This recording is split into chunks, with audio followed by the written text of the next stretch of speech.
Euh, donc, merci aux 38 participants d'être présents aujourd'hui pour cette mensuelle, la deuxième de la rentrée. Donc, aujourd'hui, on accueille Sophie Raoul de l'Université de Rennes, donc une de mes collègues, ingénieure qualité, qui va nous présenter un comparatif qu'elle a pu faire entre la démarche qualité qu'elle anime et le contrôle interne comptable financier et budgétaire qu'anime une collègue de mon équipe à la direction du pilotage.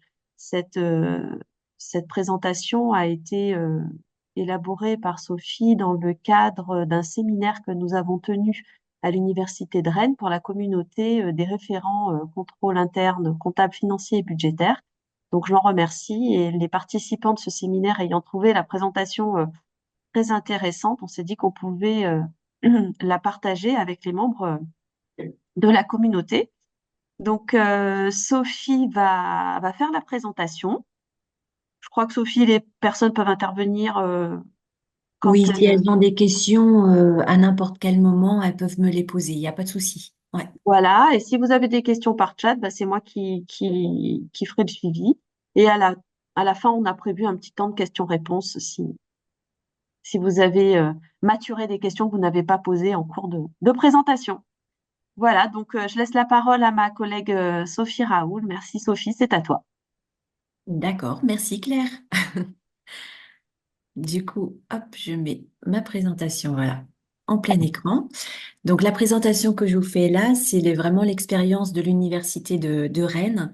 Et j'ai essayé de faire une présentation, on va dire, assez pédagogique sur vraiment les similitudes et les différences de ces deux démarches-là, que vous allez voir qui sont pas si différentes que ça au final. Alors, on va passer d'abord au travers de quelques petites données de cadrage. Ensuite, on va faire une petite introduction sur les similitudes et différences. Et puis après, on passera vraiment au travers de différents aspects et on verra pour chacun des aspects les similitudes et les différences entre le contrôle interne et la démarche qualité. Une conclusion. Et puis à la fin, vous allez avoir un glossaire aussi parce que il y a quelques abréviations que j'utilise et donc ça peut être utile d'avoir le glossaire à la fin. Voilà pour la présentation. Donc, au niveau des données de cadrage, une première chose au sein de l'Université de Rennes, le CICFB, donc le contrôle interne comptable financier et budgétaire, il est vraiment intégré à la démarche qualité de l'université. Donc ça, c'est quelque chose d'important à préciser déjà d'emblée. Ensuite, au niveau d'une démarche qualité globale, on a plusieurs démarches qualité en fait dans chacun des métiers d'une organisation. Pour chaque métier d'une organisation, en fait, on va chercher à atteindre l'état de l'art de chaque métier. Et donc, le CICFB, c'est une démarche qualité plus sur les flux financiers. C'est le métier finance. Il va y avoir d'autres démarches qualité sur tous les autres métiers de l'université. Donc, ces démarches qualité vont toutes dans le même sens. Il n'y a pas de divergence entre elles. Elles sont vraiment complémentaires.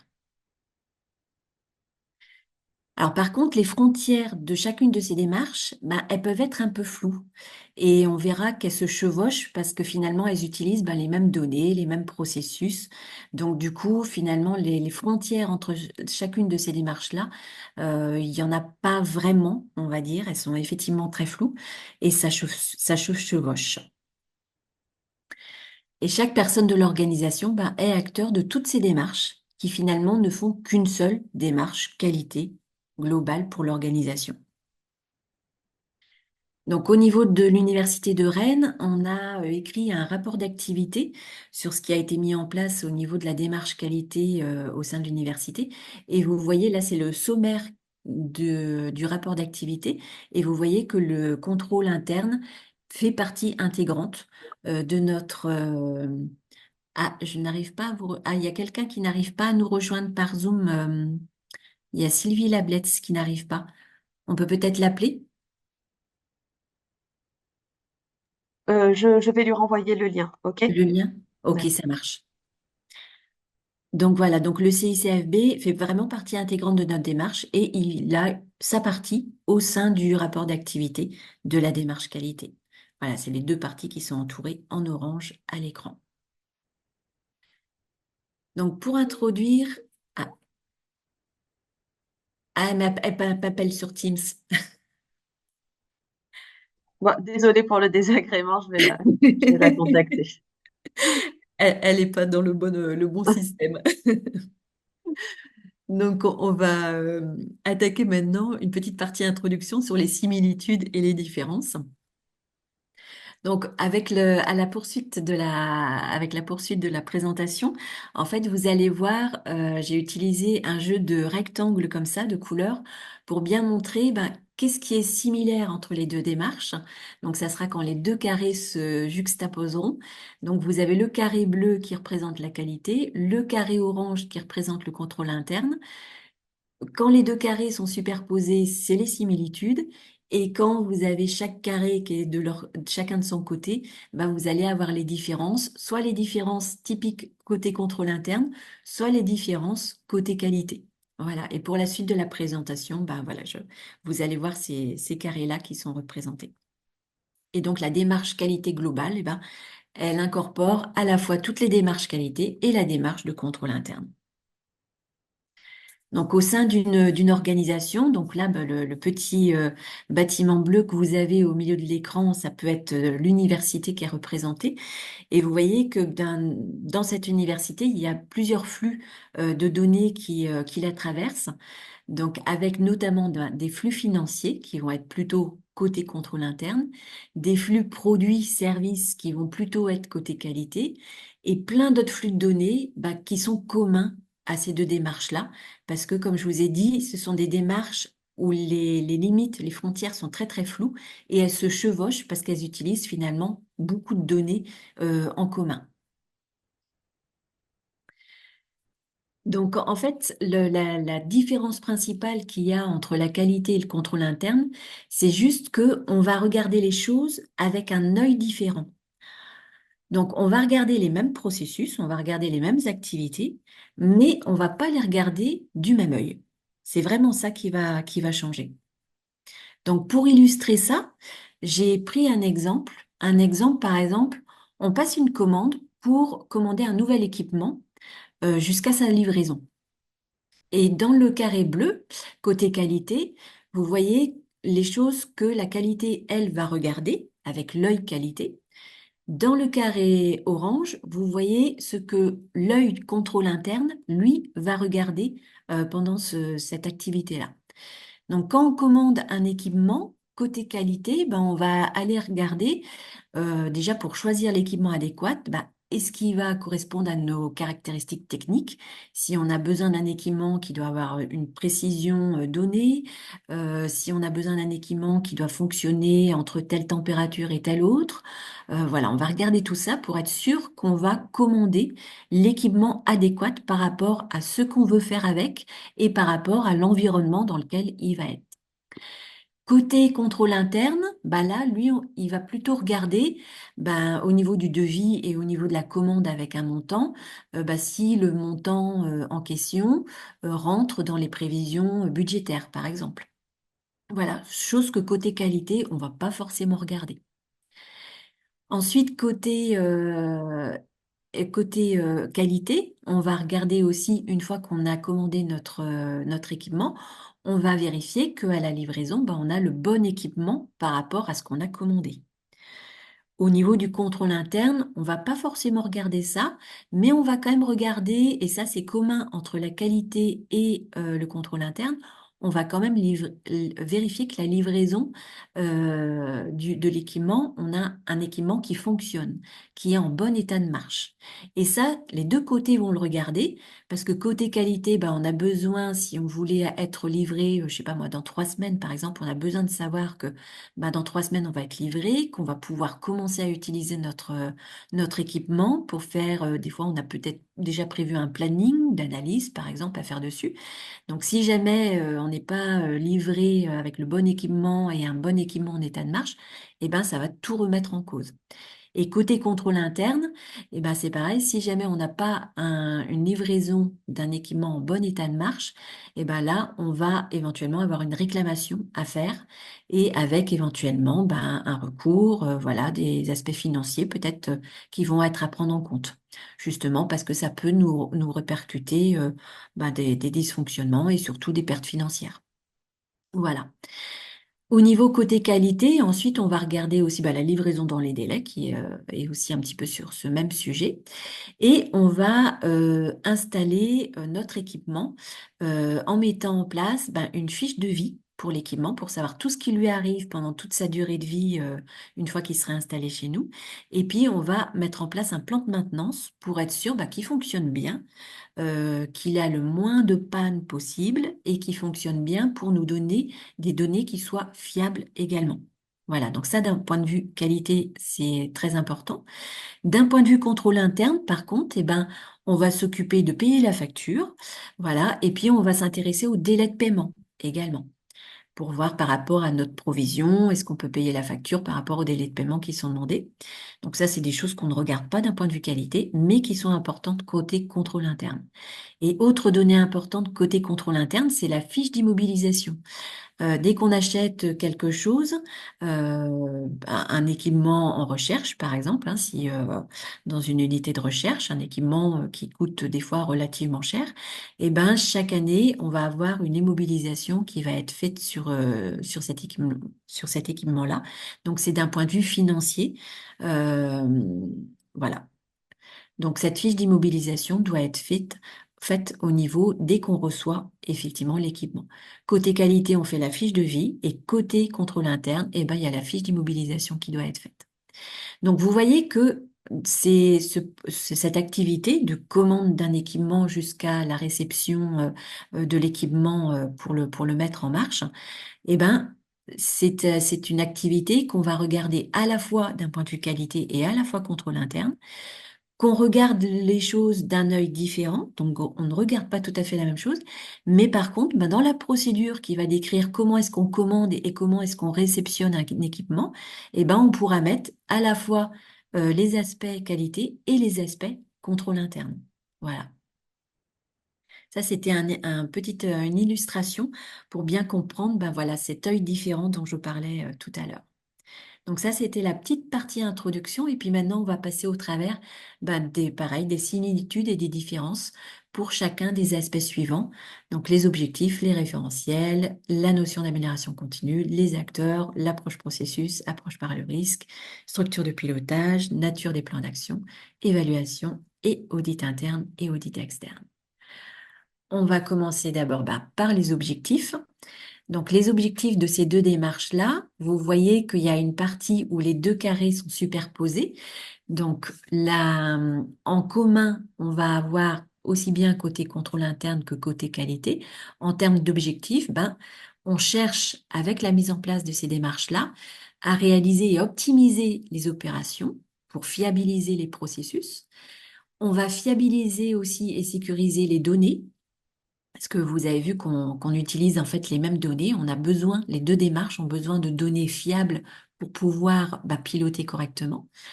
Ces deux démarches-là aussi vont dans le sens de la conformité légale et réglementaire.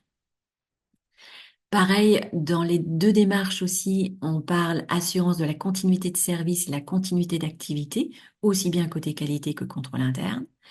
Et pareil, satisfaction des parties prenantes, ce sont des objectifs qui sont communs aux deux. Par contre, il y a des petites différences, aussi bien côté contrôle interne que côté qualité. Côté qualité, il y a ces fameuses conformités produits ou conformités services par rapport aux exigences des clients et des usagers, qu'on ne trouve pas forcément au niveau du contrôle interne, et ces aspects d'amélioration de la satisfaction client et usager ou amélioration de la qualité de vie au travail des personnels. Ça, ce sont des aspects qui sont plus spécifiques à l'aspect qualité. Et côté contrôle interne, il y a des aspects qui sont spécifiques aussi. C'est le renforcement de la sécurité financière et puis la maîtrise de la fiabilité des comptes publics. Voilà, qui sont vraiment spécifiques au niveau du contrôle interne. Donc ça, c'est en termes d'objectifs. En termes de référentiel, alors on dit souvent que le contrôle interne est une démarche qui est réglementaire.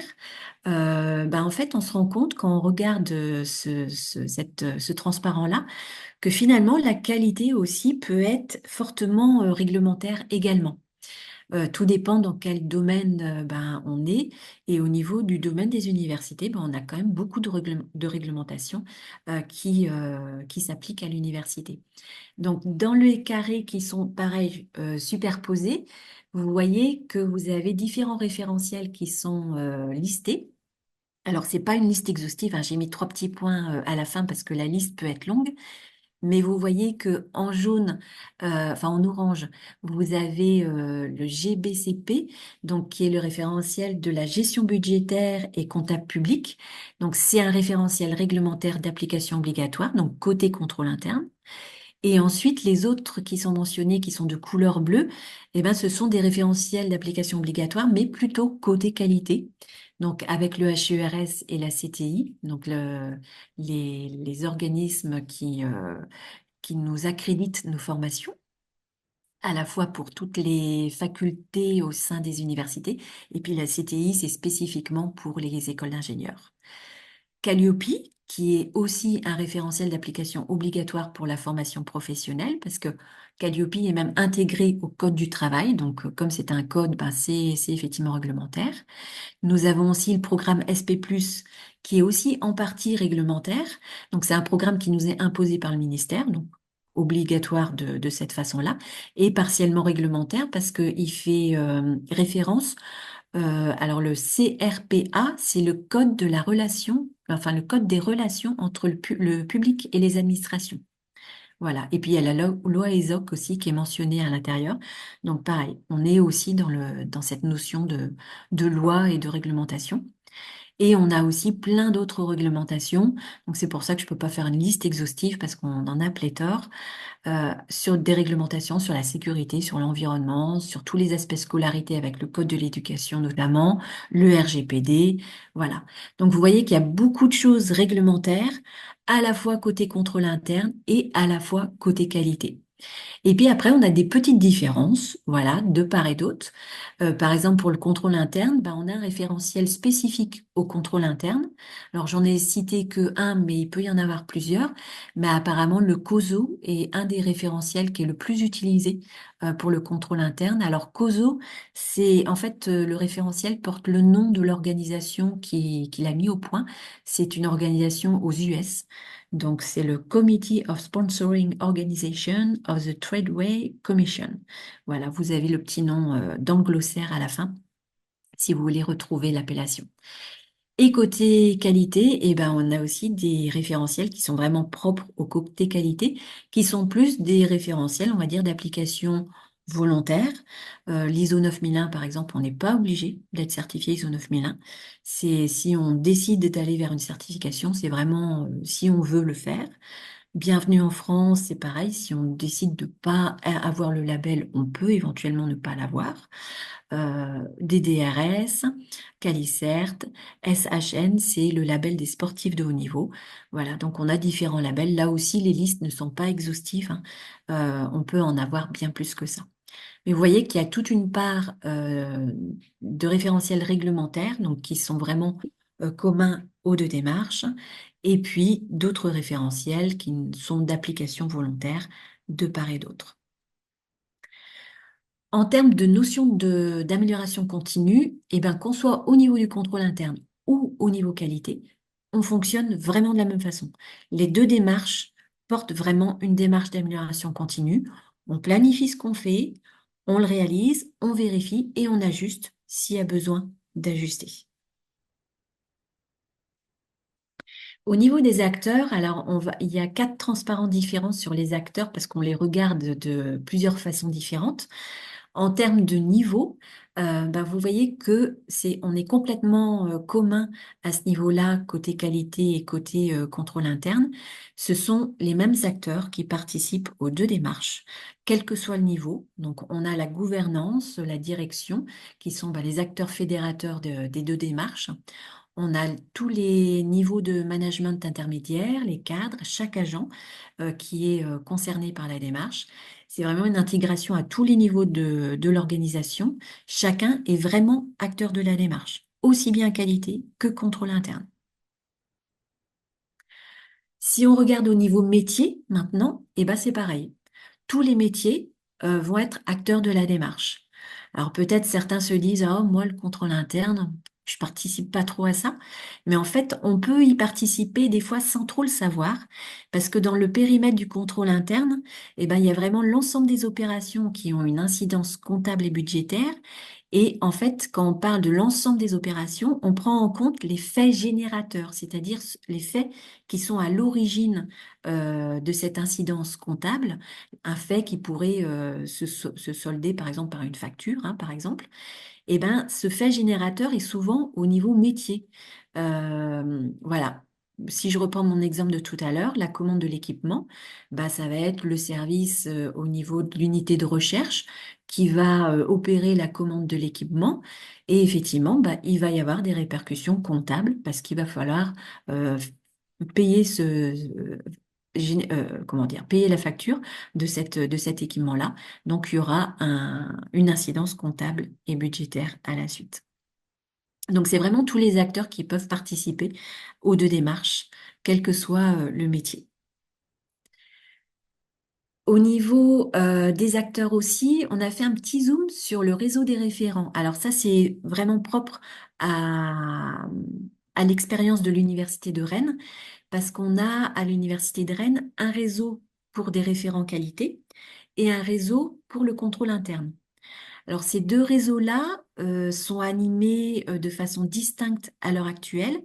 Par contre, on se rend compte et on s'en est rendu compte justement bah, quand j'ai fait la présentation au moment du séminaire sur le contrôle interne, et ben, je voyais dans la salle certains qui sont aussi dans le réseau que j'anime moi côté qualité. Et donc, du coup, bah, on a des personnes qui sont communes à ces deux réseaux-là. Et vous allez voir après dans la conclusion que bah, une idée potentielle, ça serait peut-être de fusionner peut-être ces deux réseaux-là. Pour l'instant, encore en réflexion, mais ça peut être une solution pour avoir davantage de synergie entre ces deux démarches.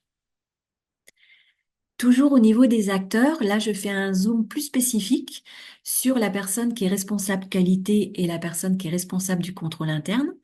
Là, vous voyez que les deux carrés eh ben, ne se juxtaposent pas beaucoup.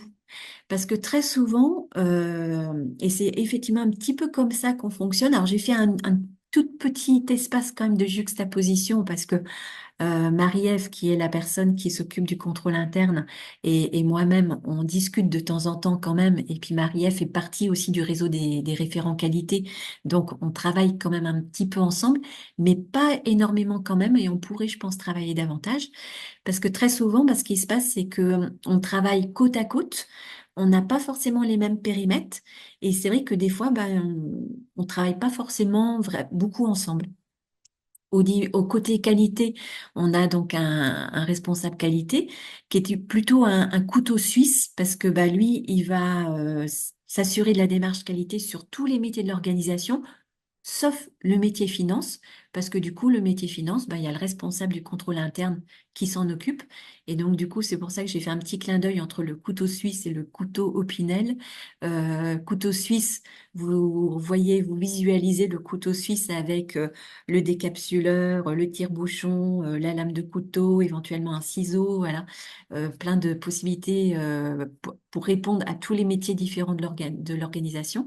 Et puis l'Opinel, qui est le couteau où il y a une seule lame et par contre bah, vraiment plus spécifique sur le côté finance. Voilà. Donc en faisant cette présentation-là, bah, c'est là où je me suis rendu compte, c'est vrai que si on voulait avoir davantage de synergie au niveau de ces deux démarches-là, bah, ça vaudrait le coup finalement que le responsable qualité et le responsable du contrôle interne travaillent peut-être plus en commun, trouvent des synergies sur certains sujets pour les mener bah, de front à deux personnes plutôt que chacun de son côté. Au niveau de l'approche processus, et ben là, on est complètement similaire. Voilà, il n'y a pas de différence. On a vraiment la même approche.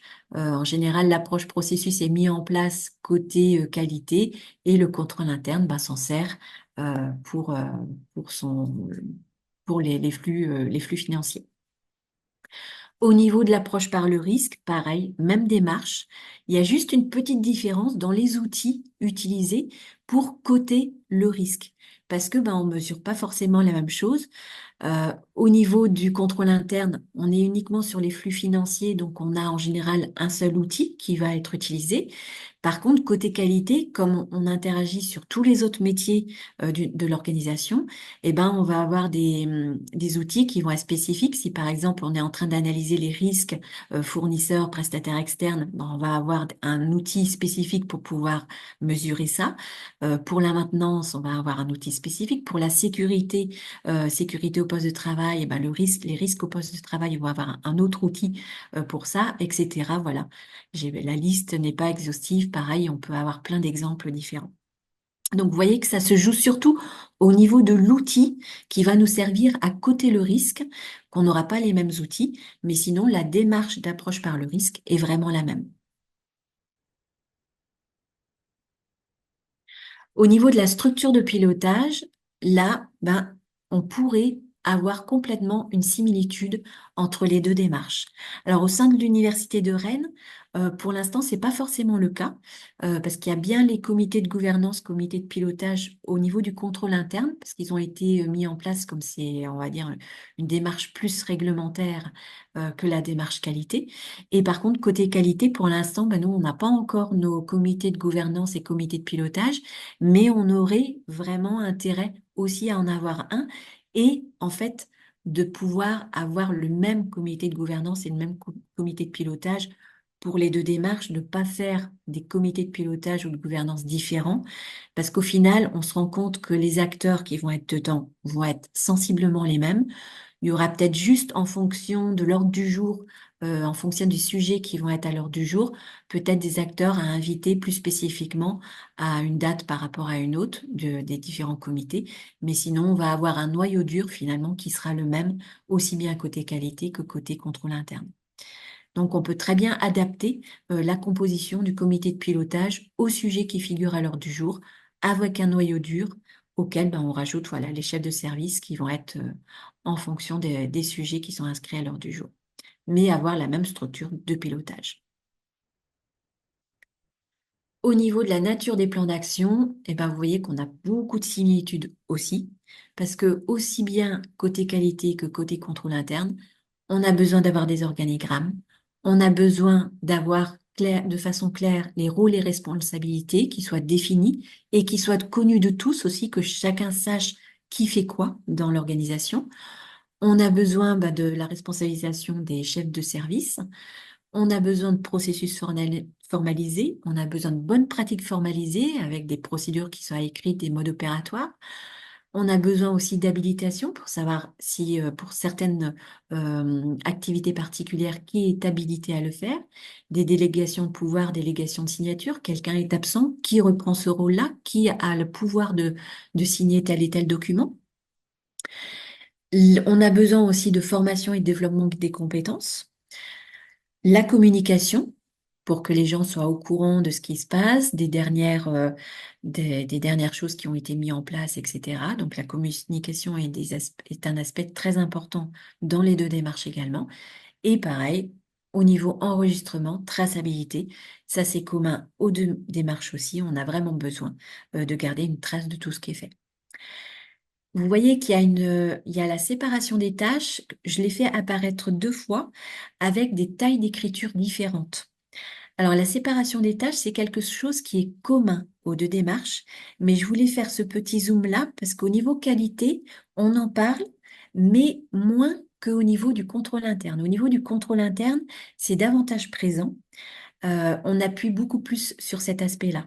Au niveau qualité, on va parler séparation des tâches. Par exemple, bah, quand quelqu'un écrit un document, une procédure, un processus, on va vouloir qu'il soit relu, approuvé par quelqu'un d'autre pour vérifier bah, voilà, qu'il est bien exhaustif, qu'il est compréhensible pour tout le monde, etc. Donc, il y a un petit peu cette notion de séparation des tâches. On a aussi ces aspects de délégation de signature également côté qualité pour savoir qui a vraiment la possibilité de signer tel ou tel document. Mais c'est cette séparation des tâches est beaucoup plus présente au niveau du contrôle interne parce qu'on va avoir cette notion d'habilitation. Qui est-ce qui est habilité? Par exemple, si je reprends mon exemple de la commande de l'équipement du début, là, par exemple, selon le montant que coûte l'équipement, eh ben, ça ne sera peut-être pas la même personne qui pourra signer la commande. Voilà, donc en fait, on a des niveaux d'habilitation différents au sein de l'organisation. Quand on est au niveau d'activités sensibles, au niveau du contrôle interne, on va faire attention à ce que toute cette activité sensible ne puisse pas être réalisée par une seule personne d'un bout à l'autre pour qu'il y ait des étapes de vérification. Voilà. Tout ça, c'est pour lutter en fait contre la fraude potentielle au sein d'une organisation. Donc c'est pour ça que la séparation des tâches, vous l'avez écrite au niveau du transparent, là, dans une taille plus importante côté contrôle interne par rapport à côté qualité, même si c'est quelque chose qui est commun aux deux démarches. Et enfin, une petite différence très spécifique au niveau du contrôle interne, quand on parle d'OFN, donc les organigrammes fonctionnels nominatifs, donc ça, c'est un document qu'on ne retrouve pas effectivement côté qualité. C'est vraiment un formulaire très spécifique au contrôle interne. Au niveau de l'évaluation, là aussi, beaucoup de similitudes.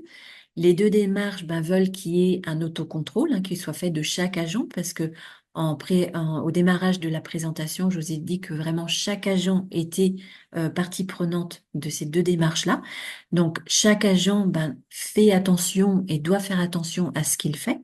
Donc, il y a toute cette phase d'autocontrôle déjà que chaque agent doit faire.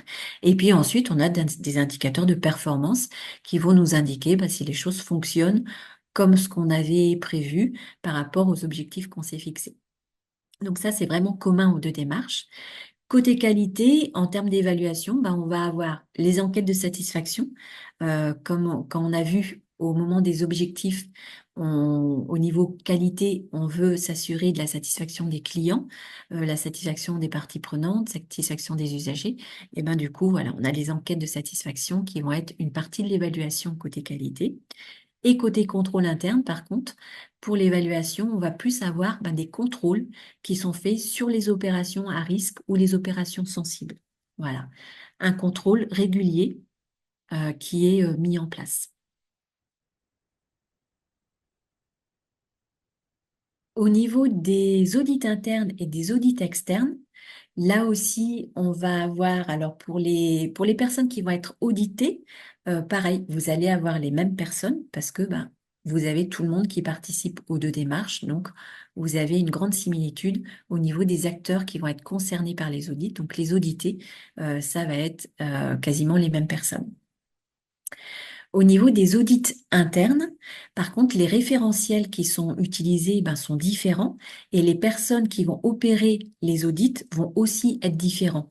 Parce que pour le contrôle interne, on est sur les métiers financiers, donc il faut des personnes qui connaissent quand même ce métier finance et les normes et les réglementations financières. Côté qualité, là par contre, comme on est sur les autres métiers de l'organisation, on peut avoir des normes très différentes les unes des autres. On peut avoir la norme ISO 9001, 14001, Calliope, les référentiels d'auto-évaluation HURS, CTI, DDRS. Donc vous voyez que c'est des référentiels qui sont quand même très différents les uns des autres. Et on aura des auditeurs qui vont pas forcément être les mêmes. D'ailleurs, même au niveau qualité, on va pouvoir avoir des auditeurs différents qu'on vienne faire un audit par rapport à Calliope ou qu'on vienne faire un audit par rapport à des DRS, par exemple. Voilà. Et au niveau des audits externes, là, c'est pareil. Les personnes qui vont venir nous auditer de façon externe ne vont pas être les mêmes personnes. Au niveau du contrôle interne, ça va être les commissaires aux comptes. Par contre, côté qualité, on va avoir les organismes notificateurs. Donc, ce qu'on appelle les organismes notificateurs, par exemple, c'est par exemple l'AFNOR, c'est Bureau Veritas, LRQA, voilà. pour les exemples d'organismes notificateurs, et puis aussi le HURS et la CTI qui viennent nous auditer pour les accréditations de nos formations. Donc, vous voyez que au niveau des auditeurs, là, c'est très différent parce que on n'audite pas le même métier et que c'est très difficile pour une même personne d'avoir les connaissances à la fois sur le monde financier et à la fois sur les autres métiers. Donc, c'est pour ça que là, en général, on a des acteurs différents. Voilà pour toutes les similitudes et différences que je pouvais vous présenter. Et en conclusion, on voit que ces deux démarches qualité sont très similaires, que les objectifs vont vraiment dans le même sens, que ça mériterait d'avoir davantage de synergie, parce que finalement, quand on revoit les objectifs des deux méthodes, enfin des deux démarches, il y a beaucoup de choses communes. Et donc, du coup, des fois, c'est plus simple de travailler à deux plutôt que chacun de son côté. Donc, on gagnerait à renforcer voilà, les efforts avec une conjugaison des efforts donc pour renforcer la gouvernance et le pilotage, avec une mutualisation des comités stratégiques et des comités de pilotage, et davantage de synergie entre le responsable qualité et le responsable du contrôle interne. Voilà. Oups. Et puis vous avez le glossaire à la fin. Voilà, si je reviens à la conclusion. Donc, au niveau de l'Université de Rennes, voilà, suite à cette présentation qu'on a fait au niveau du séminaire du CCFB, c'est vrai que côté qualité et côté contrôle interne, on se dit, effectivement, ça serait peut-être pas mal de penser à avoir davantage de synergie entre les deux démarches. Et pour l'instant, on est au stade de réflexion. On n'a pas encore cranté de savoir comment ça allait se passer. Mais voilà, on aimerait aller dans cette direction-là, en tous les cas. Alors, merci beaucoup, Sophie, pour cette présentation. On a une question, enfin, on a eu quelques réactions sur le chat auquel j'ai commencé à répondre.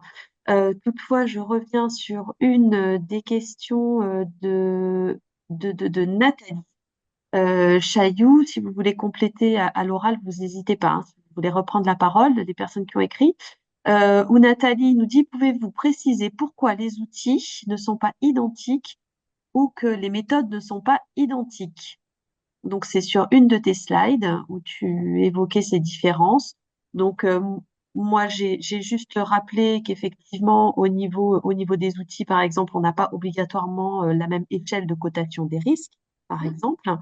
Et on va peut-être pas avoir les mêmes méthodes, notamment en lien avec les référentiels ou selon par exemple, hein, les démarches qualité, on peut avoir des référentiels complètement différents de celui du contrôle interne qui ne se passe pas du tout sur un référentiel. Mais tu as peut-être des éléments à apporter. Effectivement, ça se situe vraiment au niveau de l'outil pour la cotation. C'était effectivement pour l'approche par le risque, c'était sur la diapo de l'approche par le risque, parce que en fait, on va pas avoir, c'est vraiment, alors c'est vrai que j'ai pas préparé ça en fond, mais j'aurais pu vous montrer un petit peu les différents outils qui sont utilisés côté contrôle interne. C'est vraiment l'outil de cotation, quand on va dire, voilà, cet événement-là peut être catégorisé en rouge, par exemple, avec un risque élevé, les, comment dire, euh, comment je peux expliquer ça? Euh, Bonjour, c'est Nathalie Chailloux. Est-ce que ce serait, parce que je commence à comprendre un petit peu, est-ce que ce serait par exemple les critères qui seraient différents sur c'est les critères qui sont les différents, tout critères, à c'est fait. ça, hein. Ouais. C'est les D'accord. critères de cotation. C'est vraiment au niveau du critère de cotation. Parce que quand on va essayer d'avoir les critères de cotation, quand on regarde, par exemple, des erreurs sur des facturations, par exemple, on va pas pouvoir utiliser les mêmes critères de cotation que si on regarde un des exemples que je prenais tout à l'heure, la gestion des prestataires externes, par exemple. on va regarder le risque d'une façon différente. On va pas forcément regarder effectivement les erreurs de facturation, mais on va regarder est-ce que par exemple on a un prestataire qui a le monopole, enfin un prestataire ou un Oui. fournisseur qui a le monopole. Est-ce que on a justement, s'il n'a pas le monopole, si on a d'autres possibilités d'avoir d'autres fournisseurs, d'avoir un fournisseur en sécurité si jamais le premier ne peut pas nous fournir ce dont on a besoin. Voilà, on va plutôt regarder ça. Donc vous voyez que les critères de cotation vont pas pouvoir être les mêmes en fait par rapport Oui. parce qu'on ne regarde pas du tout la même chose en fait. D'accord. Donc Après, là, vous conseillez, pardon. ouais, Non, non, pardon. allez-y, Nathalie. Donc là, vous conseillez effectivement en fonction des critères de cotation au niveau des risques, d'avoir vraiment euh, pour la partie plus sur les processus financiers, une façon de coter les risques, des critères pour la Mm. partie financière et d'autres critères pour on va dire ce que je vais appeler la partie opérationnelle. Oui, oui. Parce que D'accord. même dans la partie qualité, on peut avoir des outils différents. Parce Mm, que qu'on regarde la gestion des prestataires, par exemple, ou qu'on regarde les aspects de maintenance des équipements, c'est mm. pareil, on va pas avoir les mêmes critères. Il vaut D'accord, mieux oui. avoir des outils différents parce que sinon, on va avoir un outil, enfin des critères de cotation qui vont pas du tout être parlants pour les métiers et en fait ils vont être très embêtés pour les utiliser ces critères-là et ils vont avoir des difficultés à coter finalement parce que les critères utilisés ne seront pas appliqués à leur métier. Ok. On a dans le chat une personne, donc Caroline. Alors désolée, je vois pas votre nom de famille qui apparaît. Donc Caroline qui propose d'intervenir pour avoir la vision de l'ANR. Caroline, si vous êtes là, Oui, bonjour, Caroline voilà. Lefebvre. Comme je suis la responsable qualité à l'ANR, ma collègue devait se connecter avec moi parce que je vais transférer le lien, mais elle a eu une urgence.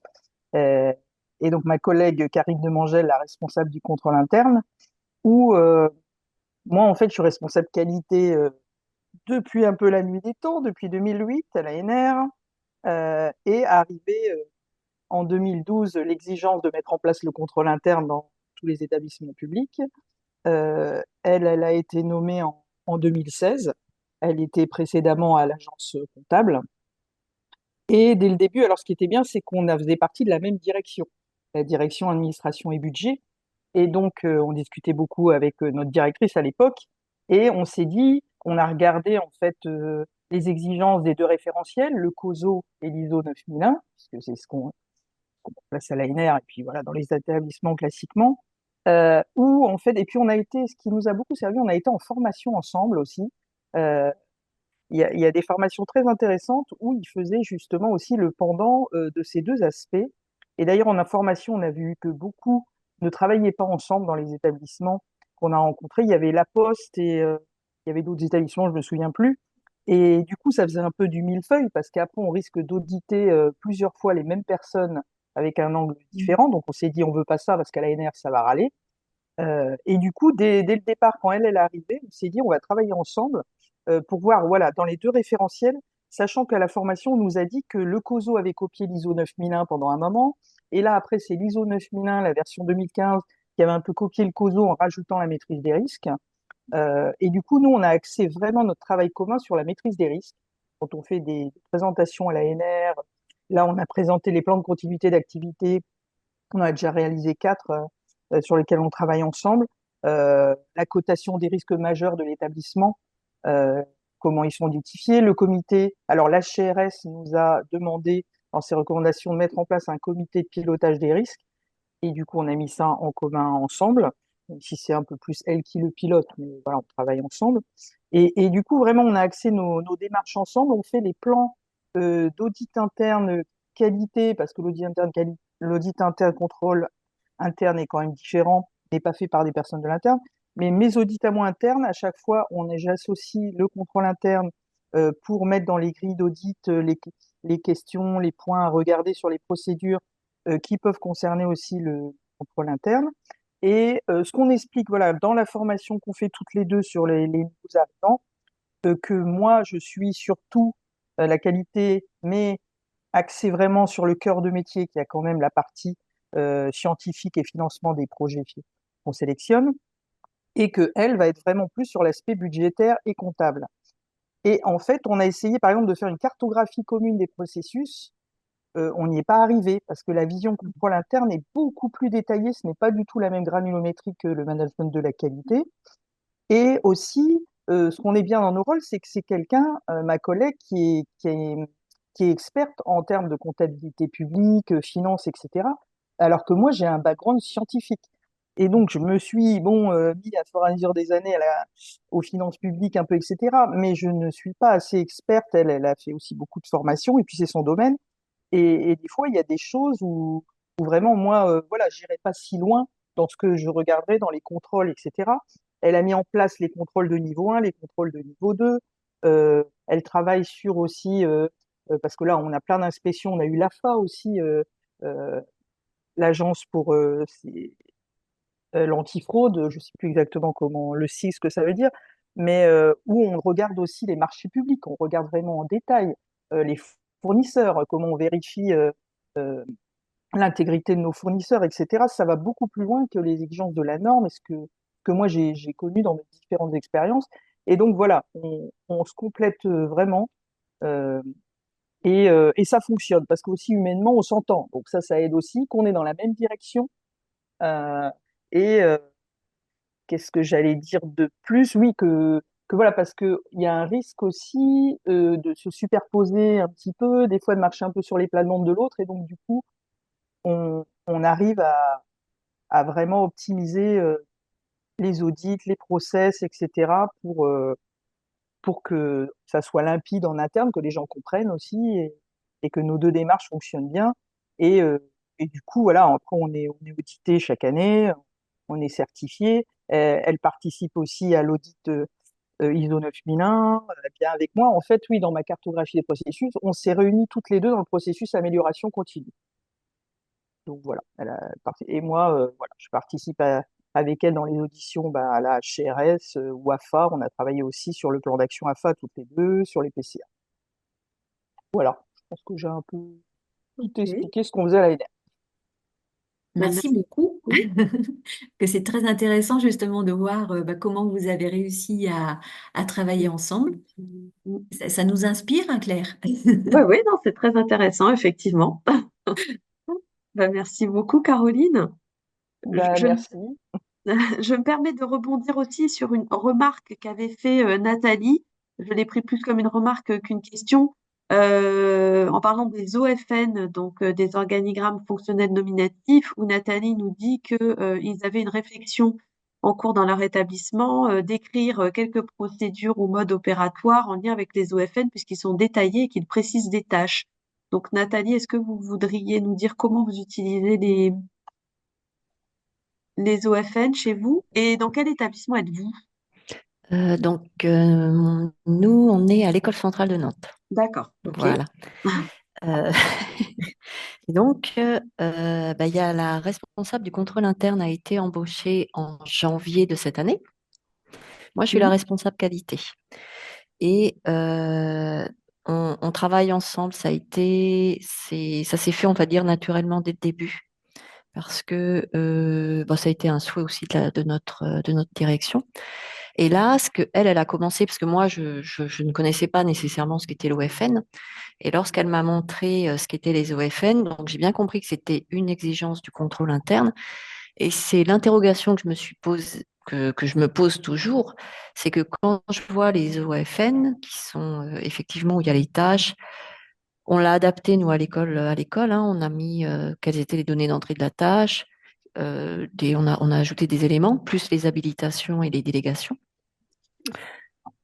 Et à un moment, moi, je me suis interrogée en me disant, mais euh, est-ce qu'il y a besoin parfois d'écrire des modes opératoires ou des instructions ou procédures, sachant que l'OFN, en fait, identifie quand même, identifie les différentes tâches soit d'un processus ou d'une procédure, pour éviter qu'il y ait doublon. Mm. Et ne connaissant pas l'OFN, parce que bah, moi, venant à l'époque, je viens du privé, donc j'ai fait que du privé avant d'arriver à Centrale Nantes. Euh, bah, il y avait pas ce type d'outil parce que nous, bah, dans notre démarche qualité dans le privé, on intégrait déjà tout ça, mais pas avec ces mêmes noms. Euh, et là, c'est une interrogation. L'OFN, quand il y a un OFN qui existe, est-ce nécessaire des fois de faire des modes opératoires ou des procédures? Ben, je dirais en fait, le mode opératoire sera nécessaire si la liste des tâches n'est pas suffisante. S'il faut vraiment renseigner sur le comment on remplit un champ dans un système, etc., par exemple, Oui, là, oui, du coup, on aura peut-être besoin de faire un mode opératoire. Si c'est pas le cas, s'il n'y a pas besoin de renseigner vraiment sur du comment, s'il n'y a pas une complexité spécifique, il n'y a peut-être pas forcément besoin de faire de mode oui. opératoire. Ouais. Ah, Et je pense que ça Ok. dépend de la granularité de ce qu'on met dans l'OFN. Sauf erreur, Ils nous, ont, ouais. ma Ils ont été collègue, dans le détail, en fait. ah bah voilà, pourra compléter, mais il me semble que nous, on n'est pas dans le détail du mode opératoire et que ça s'avère nécessaire Mm. si on veut passer une tâche à un collègue côté opérationnel, quoi. Oui, d'accord. Ok. Après, voilà, ça, je pense que ça dépend des organisations. mm. Ok. D'ailleurs, Merci. Mm. voilà, il y a une collègue qui répond, selon moi, donc Fabienne Badet, selon moi, l'OFN précise la procédure sur 2 points, la séparation des tâches et la suppléance. Donc nous, on est pareil à l'Université de Rennes sur ce point-là, et les habilitations. Il est donc complémentaire à la procédure. Nous, on est sur ce même niveau à l'Université de Rennes. On n'est pas allé sur vraiment la description complète des D'accord. tâches. Mais voilà, Ok. là, c'est vraiment chacun, je pense, qui prend selon son organisation. Et puis, alors, il y a une collègue qui est loguée, sauf que je ne sais pas, alors je suis désolée, c'est Insberg 5. Je ne sais pas si le H est votre prénom ou si c'est votre nom de famille. J'ai peur de faire des bêtises. Mais vous nous avez fait plusieurs remontées, plusieurs voilà, commentaires durant la présentation de Sophie. Et donc, je pense que ça serait intéressant peut-être de vous entendre, donc notamment sur, Oui, voilà. alors bonjour, donc Bonjour. Frédéric Insberger, je suis responsable du contrôle interne à l'Université de Lorraine. D'accord. Et en fait, je me retrouve assez peu dans la présentation. Ah, Mais dites-nous. Voilà. Alors, je suis tout à fait d'accord avec vous sur la gouvernance partagée et l'atout que consisterait à faire dialoguer davantage les deux systèmes.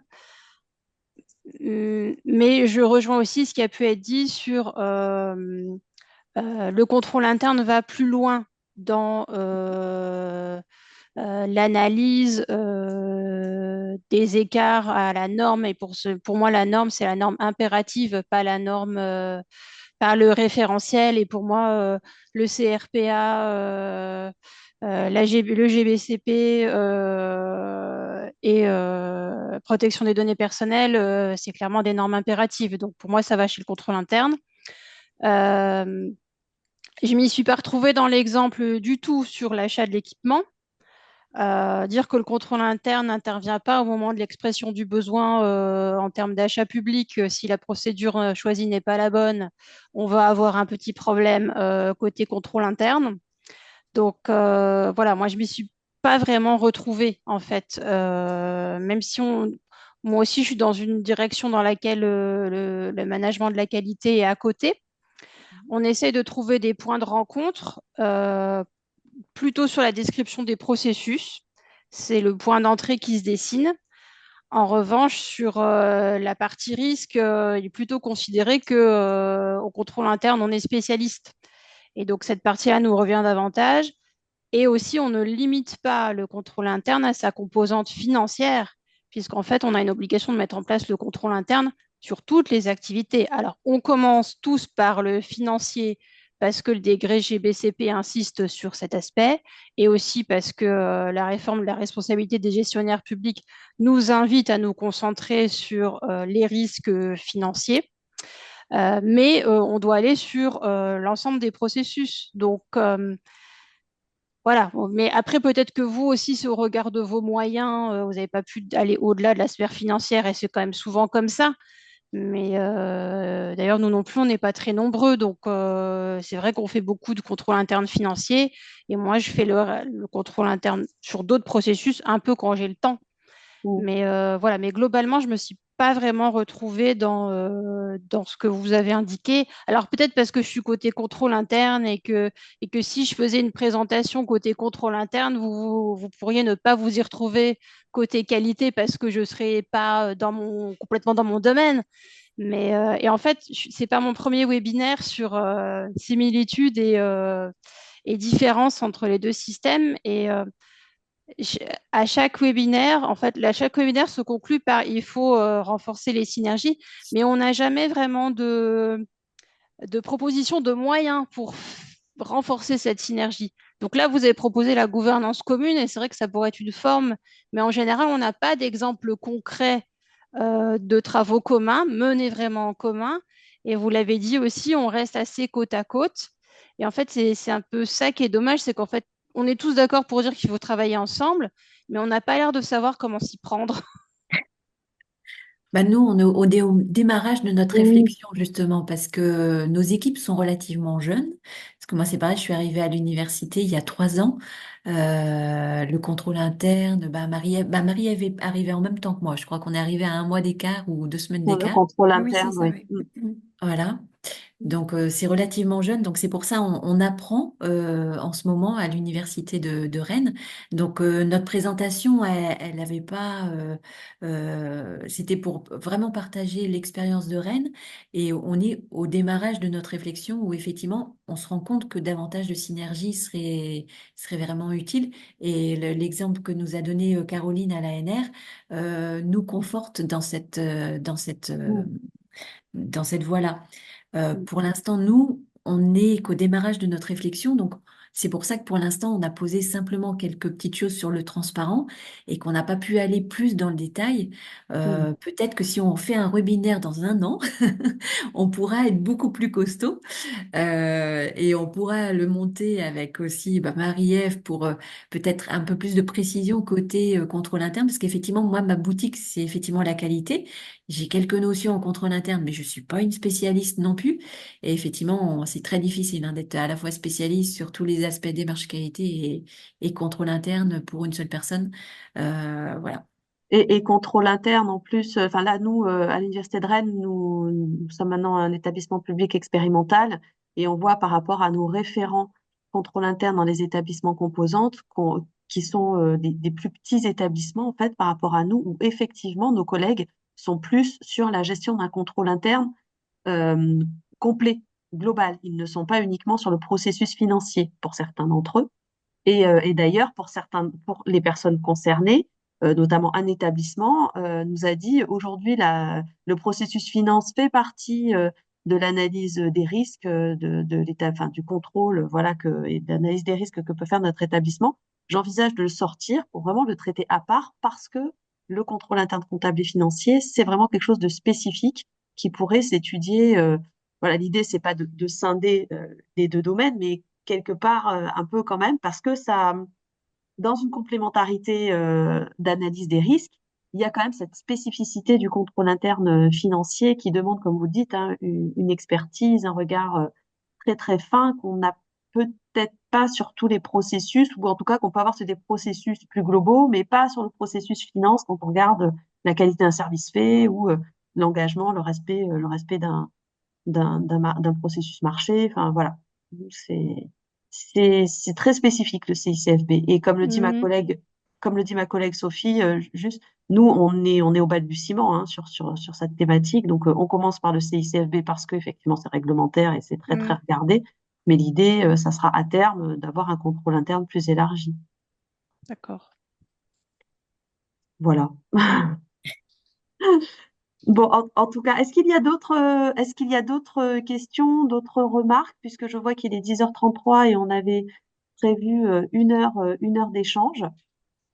Donc, s'il y a encore une question, un commentaire, nous prenons. Sinon, on terminera là cette mensuelle. Ou dans tous les cas, je remercie les personnes qui ont pris la parole pour animer l'échange et, euh, et puis tous les participants, puisque on a été plusieurs dizaines aujourd'hui. Alors, Céline, pourriez-vous nous préciser comment se compose l'équipe qualité et contrôle interne en ETP? Vous parlez de l'université de Rennes, j'imagine. Oui. Donc, vas-y, l'équipe qualité, je te laisse définir le périmètre. Alors, l'équipe qualité, bah, c'est moi, un Ça va aller vite. ETP, et je suis sur le périmètre de toutes les composantes de formation qui sont au nombre de 19, les unités de recherche qui sont au nombre de 35 ou quelque chose comme ça, les services centraux communs qui sont au nombre de 27, les écoles doctorales qui sont au nombre de 9 et les établissements composantes, parce que donc on est dans un EPE maintenant, et donc on a 5 établissements composantes également. Voilà. Et en plus, tu t'occupes de certains chantiers de transformation des organisations, de modernisation. Donc, il y a aussi un bout de ton temps qui est sur cette activité. Tout à fait. Et Donc côté, un ETP, pas à temps plein.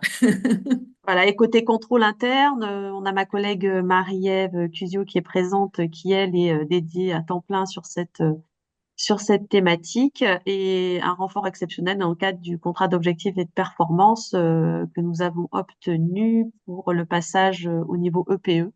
Donc, à ce jour, nous avons 2 ETP sur la thématique contrôle interne comptable financier.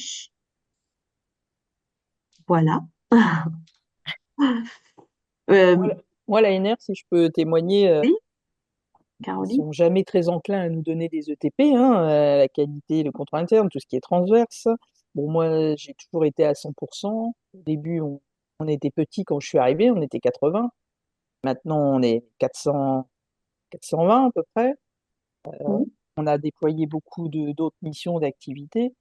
Euh, mais moi, ce qui a toujours bien marché, c'est que j'ai mis en place le réseau des correspondants qualité. Et donc, j'ai un correspondant qualité par direction ou service euh, qui donne allez, 10% peut-être de son temps, hein, qui a une fiche de poste, où on fait une réunion des correspondants qualité tous les 2 mois à peu près. Voilà, où moi, je leur présente des choses, ils me remontent des choses. Ils ont tous été formés à l'audit interne. Ils me donnent un peu de temps aussi pour faire 1 ou 2 audits chaque année. Et puis, j'ai les pilotes copilotes. Alors, il a été décidé à une époque de mettre les directeurs comme pilotes. Donc, en fait, c'est plus les copilotes qui bossent plus avec moi pour tout ce qui est remontée d'indicateurs au moment des revues d'efficacité, revues de direction que je fais 2 fois par an, etc. Donc, eux, en temps, je ne sais pas concrètement combien ils me donnent, mais voilà, ils donnent une petite partie de leur temps aussi pour compenser, en fait, parce que vraiment tout seul, on peut pas y arriver, quoi. Il faut quand même de la ressource. Mhm. Voilà. Et le contrôle interne, bah, elle a des référents aussi, contrôle interne dans les différentes directions, des gens qui font ça une partie de leur temps, pas à plein temps, bien sûr. Voilà. Ben, là, on vous rejoint puisque nous, à l'université de Rennes, ma collègue Marie-Ève a des relais au niveau. On a placé, pour neutraliser un peu le sujet et que ce soit vu au niveau établissement, on a placé le CICFB au niveau central, donc la direction du pilotage, mais on a un référent contrôle interne comptable et un référent contrôle interne budgétaire, où eux donc ont un petit bout de leur temps, hein, un pourcentage Ouais. de TP, de leur ETP à eux sur cette thématique. Et maintenant, on grandit aussi avec nos collègues qui sont nos homologues ou, même s'ils n'ont pas le titre, ils ont les missions à assumer au niveau des établissements composantes. Et donc, on a ces référents dans les établissements composantes où on partage nos bonnes pratiques, nos outils, nos méthodes, où on grandit, on a des relais là aussi. Et je ne me trompe pas en disant que, alors nous, on n'a pas parce qu'on n'a pas de cartographie des processus en Ouais. tant que tels. En revanche, on a nos référents d'action dans le cadre du CICFB euh, qui, euh, qui sont tournent toujours. Là, ça fait 3 années qu'on fait des plans d'action et on tourne toujours un peu avec les mêmes référents. D'ailleurs, on a un référent côté paye aussi, côté RH, contrôle interne RH. C'est quand même la grosse partie de nos institutions d'un point de vue financier. Donc voilà, on a des petits bouts avec nous et comme le disait Sophie, tout le monde est acteur, donc effectivement, à plus ou moins grande échelle, mais on a besoin de ces relais de terrain. Et moi, ce qui marche bien, c'est que j'ai mis en place, en accord avec la direction et la DRH, une partie dans les EAE, les évaluations annuelles, Mmh. activités transverses pour avoir de la reconnaissance, hein. Tout le monde a besoin de Mm. reconnaissance et certains niveaux de D'accord. postes, puisqu'on a catégorisé les postes, sont accessibles que si les gens font des actions transverses en plus de Ah leur oui, mission. d'accord. Ah oui, donc vous êtes... Ben, ok. parce que après, voilà, sinon c'est bien gentil de demander du volontariat, ça marchait au début, mais après les gens disent bah pourquoi moi je vais me casser la tête à faire Oui. pardon des choses en plus si mon collègue qui est à côté se contente de juste faire son boulot et payé pareil que moi, voilà, enfin Mhm. Tout à fait. Une donc motivation, ça aide aussi quand même, une reconnaissance. Mhm. voilà. Ok. Parce Bon, que niveau qualité, on a aussi Vas-y, un Sophie. réseau des référents qualité, mais pour l'instant, on n'a pas. Alors, pour faire le parallèle, vous disiez tout à l'heure, vous étiez 400 à peu près maintenant. Nous, Ouais. on est 4700. Et à l'heure actuelle, moi, j'arrive pas à avoir des référents qualité absolument partout. J'ai une partie des unités de recherche, j'ai une partie des composants de formation, des services centraux communs, mais j'arrive pas à en avoir absolument partout parce que, je dirais, nous, il nous manque ça aussi, c'est que pour l'instant, il n'y a pas de reconnaissance, que Oui. c'est effectivement du Volontariat. bénévolat Ouais. quelque part à certains endroits. À certains endroits, il y a quelqu'un à 100% pour la qualité. Dans les unités de recherche où il y a des Mhm. certifications, par exemple, là, il y a un poste qui a été clairement identifié. Mais dans plein d'endroits, c'est du bénévolat, hein, n'ayons pas peur des mots. Et donc, du coup, bah, effectivement, on a un petit peu de mal à recruter dans ces cas-là. C'est la difficulté qu'on a. Mais j'ai noté ce que vous avez mis en place Ah parce oui, que les entretiens, oui. ouais. Mhm. Ok. Bien, écoutez, je pense qu'on va mettre fin à cette mensuelle, si vous êtes tous d'accord. Merci encore beaucoup à Caroline, à Frédéric, à Nathalie, à Je veux pas, Céline, à tous ceux qui ont pu, à Fabienne, tous ceux qui ont pu intervenir. Et merci à Sophie pour pour ce partage d'expérience. Et donc, on vous donne rendez-vous dans un mois pour la prochaine mensuelle reliée. N'hésitez pas à aller voir sur LinkedIn, sur notre site internet, les thématiques et le programme que nous avons en cours. Et en vous espérant nombreux pour les prochains rendez-vous. Merci beaucoup. Merci beaucoup. Au Au revoir. revoir. Oui.